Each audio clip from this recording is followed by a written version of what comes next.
I'm just gonna leave some time for the camera to pick up. So I have been talking a lot about the camera I'm using, the Fuji X100F, because I just love it. I love it for so many reasons. It takes such great pictures. It's a really small package. It's very well built, and it's packed full with technology. There's so much in there that is incredibly useful, and it just helps you make better pictures. It also makes it really easy to take a whole day of shooting with just one camera, one battery. You have no lens to switch around. It's really, really great for that. And I think they've improved a little bit the AF system, especially when the light is good. You can pump up the ISO and it works well. The noise performance is incredible, and it's just so fun to shoot a video with a camera like that has like great depth of field, that focuses quite silently, and that focuses really, really close. I don't know if I'm gonna get it to focus now, probably not, but hopefully it's sticking to my face, and that's the greatest thing I could hope for, because I shoot my face, I don't see the back of the camera, and I rely on the firmware to do all of that. So if the algorithm doesn't recognize my face correctly or hunts around too much, my videos turn out to be not crap, but have a really lower production value. So I am just really, really happy that I made that purchase. Also, the pictures from that camera are simply incredible. They're gorgeous. Anything below 800 ISO is just noise free. The colors are just spot on, and there are so many film simulations that are available. It's one of the best cameras for that, because all the other ones, you have different picture profiles, but they really don't go in depth in the same way that this camera does, because it's based on film simulations. So they had really, really great films when they used to, well, they still make some, but in the film days they used to make really, really great color films, and also black and white films. And it's really awesome to see how much better a camera can be now.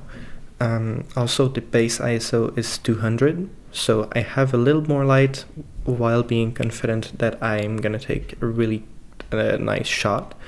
I can shoot handheld up to 1/8 of a second, and I'm getting relatively low blur.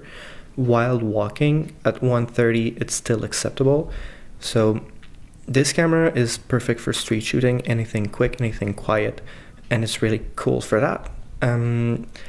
They fixed a lot of the issues that I had with the camera, so I'm really happy to say that it works well.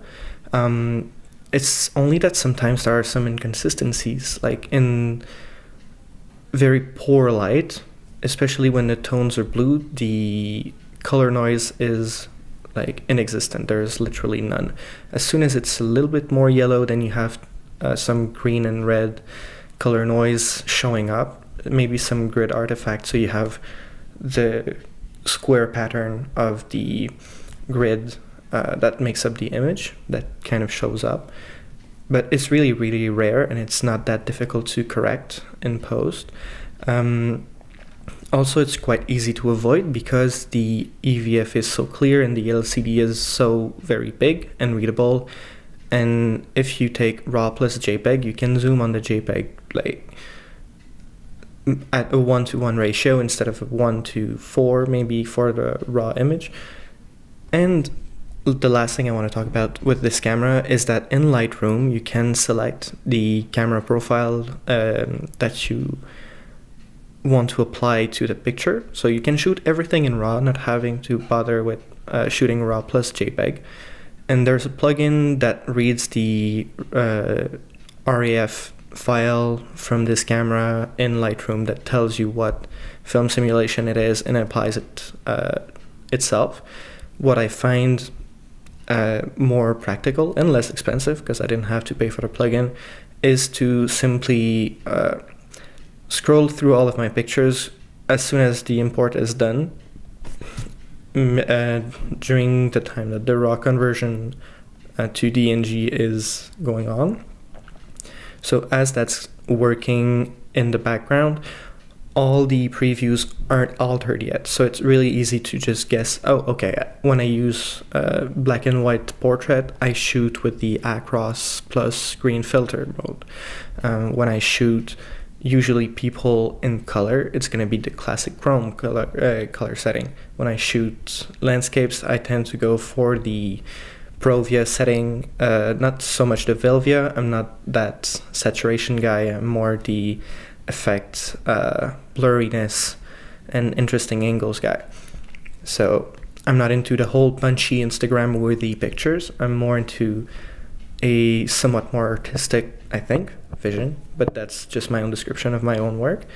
And I think that if you have some money and you're interested in buying a Leica, just because you really like the manual controls, you like the hipstery look to it, this camera, the X100F from Fujifilm, is absolutely incredible, even though there are some like bloatware, as you would say in smartphone terms, but some technologies that aren't really worth it, because you can process raw files with the Fuji X raw processing software. And now that the latest firmware is out, it's supported by this camera, not only by the top tier professional cameras from Fuji, but it's just not worth it. You can do so much in Lightroom, so much better, it's so much more intuitive, and you have all the film simulations embedded in there. It is an interesting concept to remove the workload from your computer, but the software is not well implemented enough that it is worth it. And the camera remote app is fine, but it has some issues, like when the screen of the phone turns off, the connection is lost. All that kind of just nitty-gritty stuff, the little details that would make this so much more polished. But overall, if you have like in mind to buy a Leica camera, you are looking at something that's about $2,000 for a film version, maybe $6,000 if you're lucky for a digital version, and that's without the lenses, and the lenses for Leica are insanely expensive. But if you look at this camera and maybe the X Pro 2 with some Fuji non-lenses in front of the sensor, you see how good a product can actually be, and you can use other lenses because they're mirrorless cameras. You can use adapters and use manual lenses like you would on a Leica anyway. And there's so many good features, assisting features, like the digital split image. So you have two lines coming together like in a manual format for film cameras, and you have the option of a rangefinder, right eye shooting, so you put your right eye in front of the viewfinder, your left eye is out. It's a little dizzying, but it's an interesting idea, and it just gives you more options.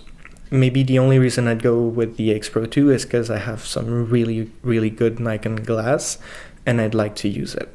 That's maybe the only drawback that I see from using this camera, although it is incredibly small, incredibly good in low light, and the lens on it is the sharpest I've ever seen, although I don't have many thousands of dollars to spend on like a glass, for example. But that's pretty much the all-round tour of the Fuji X100F and Fuji lineup. I'd say it's headed towards a very great place with the XE3.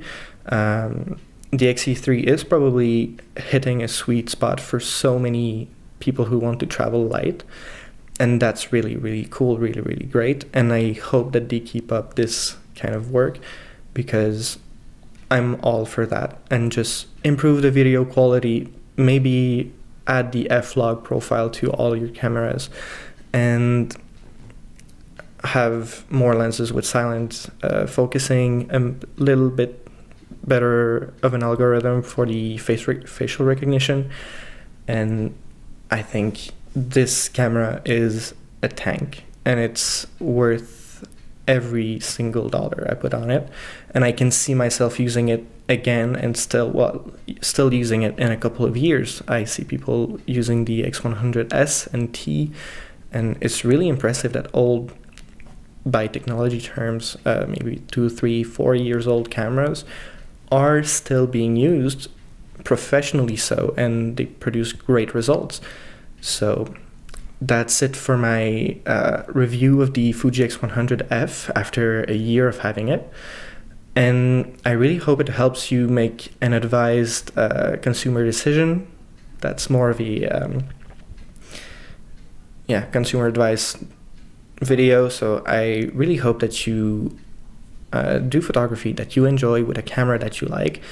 For me personally, the Fuji format is just so good. They're hitting the very perfect spot in so many areas. So I think it's really good if you're interested in a slower pace of shooting for at least the X100F, and a beautiful color science and incredibly editable RAW files and surprisingly good video. So if you like this video, just look at my Instagram page. I'll link it below, and I hope to see you soon again. Bye bye.